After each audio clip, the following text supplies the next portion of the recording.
Bonjour et bienvenue dans cette nouvelle vidéo. Cette semaine, on va faire une guidance pour que tu puisses découvrir ce que ton âme elle a envie que tu entendes maintenant. Quelle est la partie de toi qui a besoin d'être entendue, qui a besoin d'être libérée. Donc, quelle est la blessure profonde que tu as besoin là d'aller décrypter un petit peu tout ce qui se passe. Évidemment, il s'agit d'une guidance intemporelle, une guidance à choix. Je vais te proposer donc 3 choix. Si tu aimes cette guidance, tu as le droit de la réécouter dans un mois, de choisir un autre choix, même de choisir le même choix. Tu verras que ça ne te parlera pas de la même façon. La guidance, elle est juste là pour venir réveiller, éclairer quelque chose qui est déjà à l'intérieur de toi. C'est, comme son nom l'indique, là pour te guider. Si tu me découvres, je m'appelle Aurélia, je suis thérapeute spirituelle et mon job, c'est de t'aider à comprendre ce qui bloque, même inconsciemment, t'aider à libérer tout ça. Je travaille beaucoup avec le concept de la mémoire cellulaire et plein d'autres outils pour cela. Et donc, voilà, on va libérer, on va essayer de décrypter tous ces schémas répétitifs, tous ces trucs où tu as l'impression d'être bloqué, de pas réussir à te sortir de tout ça. C'est toujours la même chose qui revient. Moi, je suis là pour t'aider à décrypter sur le plan énergétique qu'est-ce que ça veut dire. En fait, c'est facile pour moi de voir qu'est-ce qui se cache sous la partie, sous le niveau de la mer, donc dans la partie invisible de l'iceberg. Et tout ça pour t'aider à être tout simplement beaucoup plus sereine, que ce soit plus fluide dans ta vie et que tu te sentes plus alignée avec toi-même, ton vrai toi et pas tous les masques et toutes les couches que tu mets pour te protéger. Voilà pour faire simple, court, net, précis. Je t'invite aussi à aller voir la vidéo de la semaine dernière, parce que j'ai beaucoup parlé de l'âme et des différentes blessures, comment est-ce que ça pouvait brouiller ta connexion avec ton âme, avec ta voix intérieure, avec ton intuition, peu importe le terme que tu mets pour toi aujourd'hui. Je ne vais pas rentrer dans les définitions, puisque chacun a sa propre définition de toute façon, mais je veux bien parler de ça, de cette connexion à putain, je sais que c'est ça, je sais pas pourquoi, mais c'est ça. Voilà, et donc cette semaine, on y va version guidance, et puis la semaine prochaine, toujours sur cette thématique de l'écoute subtile de son âme, on fera une méditation. Voilà, donc si tu as envie d'être mise au courant dès qu'il y a une prochaine vidéo qui sortira, je t'invite tout simplement à t'abonner à la chaîne, comme ça tu recevras la notification. Voilà, si d'ores et déjà tu as envie de m'aider et tu as envie de partager cette vidéo autour de toi, ça va aider non seulement les gens qui vont la regarder et aussi moi à faire connaître mon travail, donc merci par avance pour tout ça. Alors, les présentations sont faites. Maintenant, passons au choix. Je vous propose aujourd'hui, j'avais envie de couleurs, donc je vous propose ces petits feutres de couleurs. Donc vous allez en choisir un, la couleur qui vous parle le plus pour vous aujourd'hui. On s'en fiche de ce pourquoi votre mental dit oui mais t'as choisi le bleu parce que t'es habillé en bleu. On s'en fout. Et alors, vous avez envie de choisir le bleu aujourd'hui, vous choisissez le bleu. Vous ne savez pas pourquoi vous avez envie de prendre le jaune. Très bien, vous savez pas pourquoi, vous prenez le jaune. Ou alors tout simplement le violet rose. Voilà, peu importe, d'accord ? Donc là, vous prenez la couleur qui vous vient en premier à l'esprit, celle par laquelle vos yeux ont été attirés en premier. Et c'est parti. Du coup, on va commencer par le rose. J'ai envie, c'est comme ça. Alors, du coup, pour les personnes donc, qui auront choisi le rose violet, on va d'abord aller voir quelle est la part d'ombre, quelle est la partie de vous qui est en train de parler en ce moment, en tout cas qui a besoin d'être éclairée pour vous en ce moment.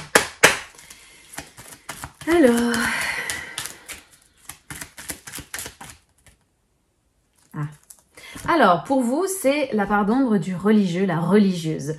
La religieuse, c'est celle qui est toujours là pour écouter les autres, entendre tous les secrets du monde, et puis elle a tendance à porter le poids du monde sur ses épaules. Donc elle est aussi, il y a une thématique un peu liée à la posture du sauveur, dans la côté religieuse, mais la religieuse, c'est vraiment celle qui écoute et qui écoute toujours tout le monde, mais quand on est dans l'archétype de la part d'ombre, c'est-à-dire dans une polarité, on va dire plutôt ombre, c'est qui l'écoute elle, en fait, vers qui elle peut se décharger et dire en fait moi ça va pas, est-ce qu'il y a quelqu'un pour m'écouter ici, youhou. Voilà, donc vous voyez comment est-ce que ça vous parle. Si ça ne vous parle pas du tout, soit c'est qu'il y a un gros blocage et le mental il veut surtout pas le voir, soit c'est que c'est pas pour vous le message et c'est ok. Alors on va venir préciser donc cette religieuse, qu'est-ce qu'elle ressent. Voilà, cette partie de vous, est-ce qu'il y a une émotion qu'elle ressent en particulier? Parfois, c'est plus facile de regarder les émotions. Alors, c'est l'émotion de la peur. Donc, de quoi a-t-elle peur, cette religieuse en vous? Vous pouvez même déjà la visualiser, voir à quoi elle ressemble. Est-ce que c'est une bonne sœur? Est-ce que c'est juste quelqu'un, entre guillemets, de lambda, mais qui passe son temps à prier? Voilà, il peut y avoir plein de façons de se la représenter. Mais en tout cas, cette religieuse, elle a peur. Elle a peur de quoi? Est-ce qu'elle a peur de l'intimité, de la connexion avec l'autre? Est-ce qu'elle a peur, au contraire, que quelqu'un se serve de ce qu'elle va le dire pour se venger? Voilà, essayez de réfléchir, de ressentir qu'est-ce que ça peut être pour vous. Moi, je vous donne des exemples, parce que c'est une guidance générale et c'est important parfois de savoir où est-ce qu'on va, mais il s'agit bien de vous, donc c'est à vous de faire le taf. Alors, on va venir préciser, voir d'où est-ce qu'elle vient, cette pardon.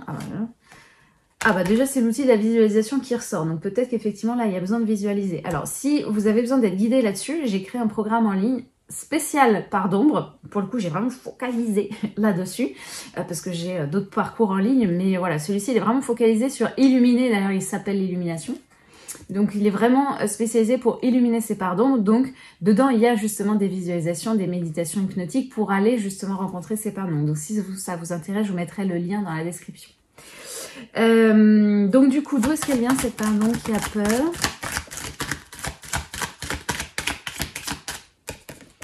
Alors, j'ai l'agression physique. Donc, peut-être que cette peur... soit il y a vraiment eu une agression physique dans cette vie, soit c'est dans une autre vie, soit il n'y en a pas eu, mais peut-être que vous avez vu de la violence et que du coup vous avez peur d'une agression physique. Et ça nous parle même aussi d'abondance bloquée. Donc il y a vraiment pour moi une fermeture ici, il y a tellement peur que du coup on se ferme en fait. Ce qui est intéressant aussi cette histoire d'abondance bloquée dans l'aspect religieux, c'est que il peut y avoir aussi une connotation avec la religion, que bah non, moi je veux pas trop gagner d'argent, l'argent c'est mauvais, etc. Alors je vais me fermer, j'ai trop peur. Ça peut aussi être des choses comme ça, j'ai trop peur que d'attiser. Donc pas forcément une agression physique, hein. Encore une fois on prend la distance avec les cartes s'il vous plaît, on plonge pas mot pour mot dedans dans tout ce qui est dit, mais voilà, est-ce que j'ai peur d'attiser la jalousie, l'envie, c'est pour ça que du coup je me ferme et j'ose pas trop parler aussi avec les autres. Par contre moi je suis une bonne épaule sur laquelle on peut venir pleurer. Est-ce que j'ai peur de me retrouver seule si jamais je suis plus là-dedans? Voilà, essayez de réfléchir un petit peu, comment est-ce que ça vous parle, et voilà, si jamais vous avez des questions par rapport à ça ou besoin d'échanger, voilà, n'hésitez pas à me laisser vos commentaires, moi je pourrais répondre. Si vous préférez le format guidance, je fais aussi des guidances personnalisées, vous avez le lien dans la description. Voilà, je vous propose plein d'outils. Après, vous choisissez celui qui vous convient le mieux, pardon. Mais comme je dis toujours à mes clients, tous les chemins mènent à Rome. D'accord? Donc il n'y a pas un outil qui est mieux qu'un autre, hein. Vous choisissez celui qui vous plaît le plus, qui vous attire le plus et qui correspond le plus à vos besoins du moment. Voilà pour du coup celles qui auront choisi. Donc je rappelle, c'était le petit stylo violet. Alors c'est parti pour les personnes qui vont prendre le feutre bleu. Alors du coup, pour vous, c'est quoi la pardon qui a envie de parler, qui a envie d'être éclairée en vous? Alors, je prends laquelle? Il y en a deux. Ok, bon, je vous montre les deux parce qu'elles sont assez intéressantes finalement. On a la part de la coupable et la victime. Alors c'est intéressant. Parce que pour le coup, on a l'impression qu'elles sont vraiment antagonistes les deux, c'est-à-dire que je peux pas être et victime et coupable. Peut-être qu'il y a justement besoin dans cette pardon de prendre conscience que, par exemple, si c'est dans une relation, bah, c'est 50-50. Donc, il y a cette part de coupable, mais en fait, c'est de responsabilité. Pour moi, là, coupable-victime, dans les deux cas, en fait, c'est quelle est ma part de responsabilité. C'est-à-dire que quand je suis en mode victime, j'ai tendance à dire Calimero, quoi. C'est pas ma faute, c'est la faute des autres, oui mais moi, etc. Donc on a tendance à s'apitoyer sur notre sort et à pas voir que bah on a un rôle à jouer là-dedans, parce que tant qu'on reste en tant que victime, bah on se sort pas de la situation parce qu'on croit qu'on n'a pas le pouvoir pour faire changer les choses. Donc c'est reprendre sa responsabilité de comment est-ce que je fais pour sortir de là, justement. Parce qu'en fait on laisse complètement le pouvoir à l'autre, du coup il peut faire ce qu'il veut, il continue à faire ce qu'il veut. Et dans le coupable, eh bien on croit que c'est nous qui sommes coupables de tout, donc on prend 100% et on laisse pas la responsabilité à l'autre, on ne laisse pas à l'autre la possibilité de prendre ses responsabilités. Donc c'est intéressant qu'elles sortent ensemble parce que là on est vraiment dans où est-ce que je n'arrive pas, soit je prends toute la responsabilité, soit au contraire je la prends pas du tout, mais il y a besoin de trouver un équilibre là-dedans. Alors, est-ce qu'il y a une émotion qui est associée à cette pardon? Qu'est-ce qu'elle ressent? Alors, l'indifférence. Très intéressant. Alors, l'émotion de l'indifférence, c'est soit on est indifférent à ce qui se passe, soit on a la sensation que les gens sont indifférents. Par exemple, dans la posture de victime, on a l'impression que les gens sont... On a beau dire ça, on a l'impression que les gens, ils sont indifférents, ils n'ont pas l'impression que nous... voilà, et donc ça peut générer encore plus de « mais c'est vraiment pas juste, pourquoi est-ce que les gens, ils voient même pas que moi je suis une pauvre victime ?» Il y a une forme d'indifférence qui peut même donner lieu à une forme de solitude. Ou alors, c'est carrément donc l'autre polarité, c'est-à-dire qu'on est carrément indifférent à ce qui se passe et qu'on n'arrive même pas à se rendre compte que justement, soit on a pris, on est coupé en fait, soit on n'arrive même pas à ressentir qu'on a trop pris ou qu'on n'a pas du tout pris. Je sais pas si vous voyez un peu la nuance, vous me direz. Alors du coup, on va demander d'où est-ce que ça vient cette part d'ombre là. Alors là, c'est le gros bordel dans les cartes, elles sont toutes mélangées, je n'arrive plus à savoir qui c'est qui se retourne là. Alors il y avait... Oh. Hop. Voilà. C'est mieux, je recommence. Alors, où est-ce que ça vient du coup cette part? Ok, alors on a la carte difficulté à s'affirmer. Bon, ça me paraît un peu cohérent par rapport à cette notion de responsabilité, peut-être même plus par rapport à cette histoire d'être victime. L'idée là, c'est de reprendre sa responsabilité, c'est de voir que justement ce qui nous maintient dans cette posture, c'est la difficulté à s'affirmer. Et ce qui est très intéressant aussi, en fait, je viens de comprendre, c'est que l'autre carte qui est sortie, c'est l'intuition d'autrui. Donc c'est aussi cette posture de moi et l'autre. Moi, j'ai du mal à m'affirmer, mais l'autre aussi, donc c'est l'intention d'autrui, l'autre aussi vient me parasiter.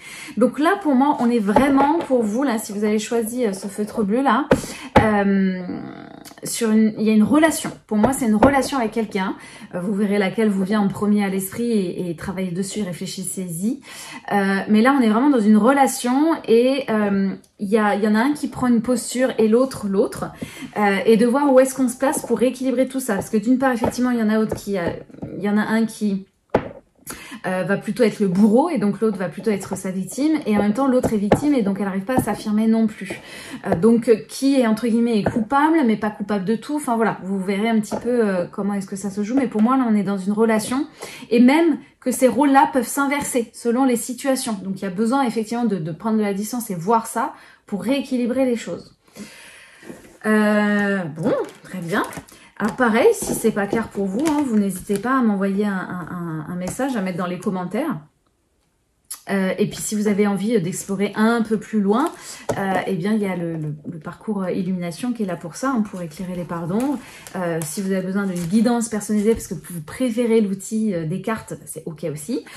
Donc j'en fais aussi, donc je vous mettrai tous les liens dans la description de la vidéo. Voilà, et maintenant, on va terminer donc par les personnes qui vont choisir le feutre jaune. Alors, pour vous qui aurez choisi le feutre jaune, c'est quoi la part d'ombre qui a besoin d'être éclairée?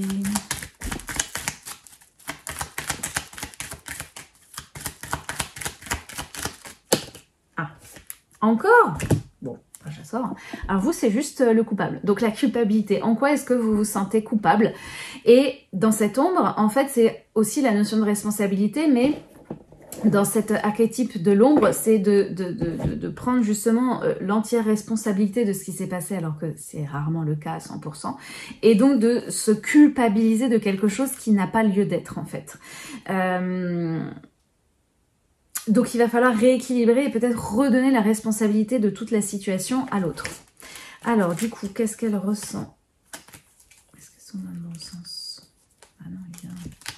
Toutes mes cartes sont à l'envers. Alors... La carte qui ressort sur les émotions, c'est la culpabilité. Donc oui, la part d'ombre. Alors là, pour le coup, on est à fond, parce qu'elle pourrait ressentir d'autres émotions. Mais là, on veut vraiment vous mettre le focus sur, il y a une part de vous, là, à l'intérieur de vous. Donc l'archétype de la coupable, qui en plus, vraiment, elle est vraiment dans la culpabilité. De quoi est-ce que vous culpabilisez? D'où est-ce qu'elle vient? On va demander. D'où est-ce qu'elle vient, cette culpabilité?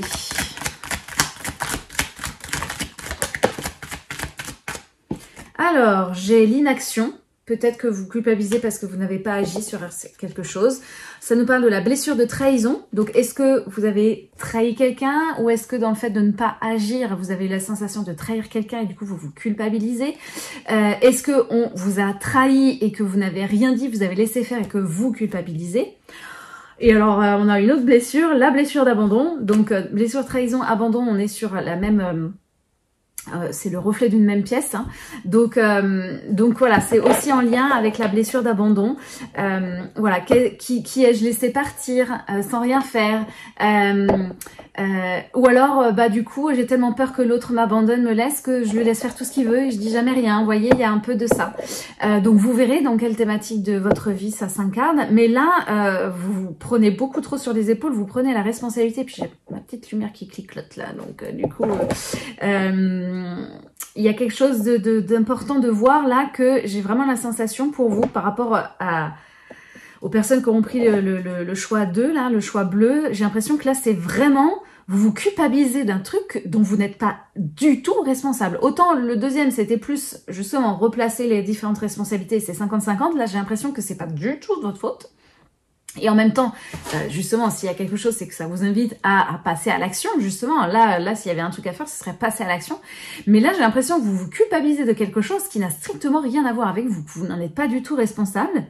Vous culpabilisez à mort de quelque chose et vous n'arrivez pas du tout à voir que, en fait, vous pouviez pas faire autrement, ou vous n'aviez pas les cartes en main, ou... Alors oui, peut-être, effectivement, vous n'avez pas agi, mais c'est pas votre faute, quoi. Enfin, j'ai vraiment l'impression qu'il y a un truc comme ça, voilà. Bon, vous verrez si ça vous parle ou pas, hein, c'est toujours pareil. Comme j'ai pu le dire pour les autres, voilà, si vous avez besoin de plus de détails, n'hésitez pas à me poser, à me raconter en commentaire si vous voulez, ou m'écrire par message privé, si vous préférez que ça reste privé. Mais voilà, si vous avez besoin d'aller plus loin, je propose des guidances personnalisées, des guidances de cartes, et évidemment, je fais accessoirement, je suis quand même thérapeute, donc je fais quand même des consultations, donc si vous avez besoin de faire tout un accompagnement thérapeutique, bien évidemment qu'on peut en discuter ensemble pour voir si c'est vraiment le bon moment pour vous et judicieux par rapport à ce que vous vivez. Et sinon, l'intermédiaire, c'est aussi les parcours en ligne. J'ai un parcours que j'ai appelé Illumination, justement pour illuminer ces parts d'ombre. Donc, vous êtes guidé avec un espace en ligne, avec des vidéos, des méditations, des exercices d'introspection. Enfin voilà, il y a beaucoup de choses pour vous aider à travailler justement sur ces différents archétypes.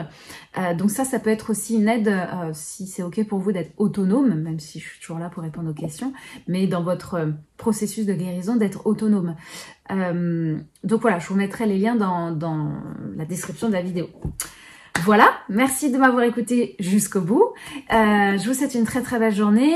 Pensez la semaine prochaine, du coup, ce sera une méditation. Donc pensez à vous abonner à la chaîne pour pouvoir recevoir les notifs.